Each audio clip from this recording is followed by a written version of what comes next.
안녕하세요. 이번 시간에는 생계급여를 더 받을 수 있는 방법에 대해서 알아보도록 하겠습니다. 저의 사견을 바탕으로 녹음을 하는 것이니 참고용 자료로만 들어주시기 바랍니다. 생계급여의 정의와 어떠한 분들이 받는지에 대해서 먼저 간략하게 알아보도록 하겠습니다.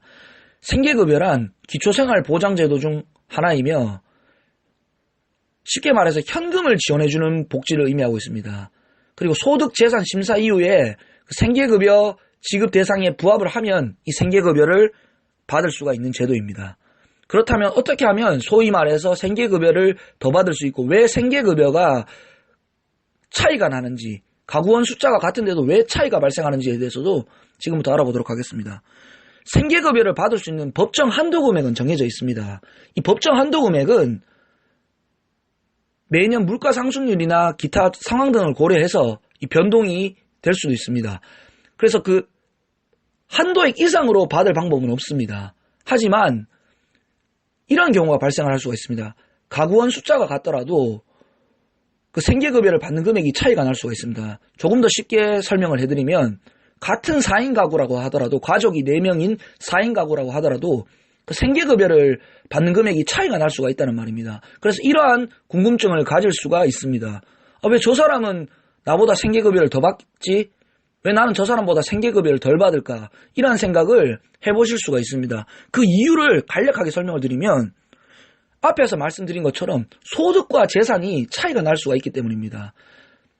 같은 4인 가구라고 하더라도 예를 들어서 도시지역이면 전세 1억에 사시는 분들도 계실 수가 있지만 반대로 보증금 1,000만 원에 월세를 사시는 분들도 계실 수가 있습니다. 이러한 경우라면 벌써부터 이렇게 재산에서 차이가 나기 시작하는 것이죠. 이 재산에서부터 차이가 나기 때문에 같은 4인 가구라고 하더라도 이 받는 금액 등이 차이가 날 수가 있는 것입니다. 그렇다면 제가 생계급여를 더 받을 수 있는, 소위 말해서 생계급여를 조금 더 받을 수 있는 방법은 이 소득과 재산이 변동이 있을 때 이것을 통보를 하시기 바랍니다.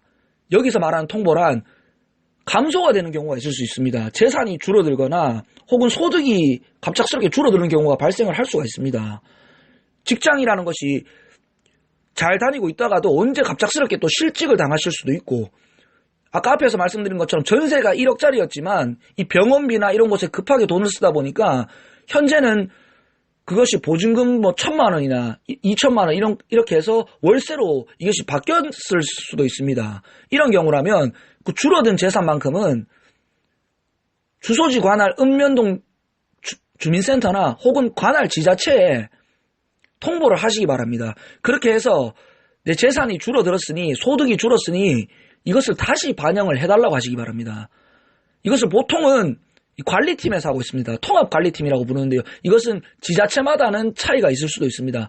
기초생활 보장제도 이거 관리하는 팀을 좀 전화를 하셔서 연결해달라고 해서 이 소득재산 등이 변화가 생겼으니 이 소득재산 변화한 것을 반영을 해달라고 하시기 바랍니다. 그러면 이렇게 주민센터나 이런 곳에 방문을 하셔서 소득재산 변화가 되었다고 이렇게 무슨 신청서 등을 다시 써내거나 이렇게 하도록 안내를 해주실 것이라고 생각이 됩니다.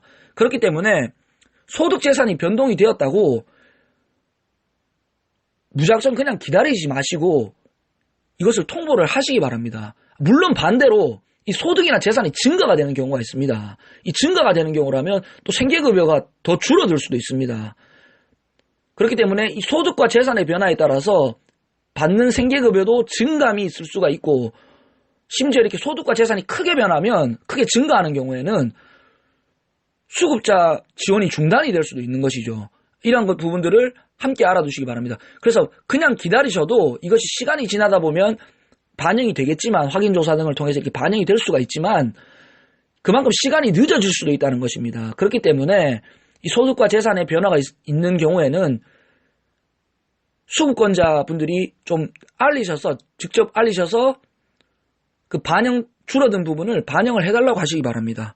이 참고용 자료로만 들어주시고 자세한 상담은 관할 기관에서 받으시기 바랍니다. 좋아요와 구독, 알림 버튼 눌러주시면 감사하겠습니다. 고맙습니다.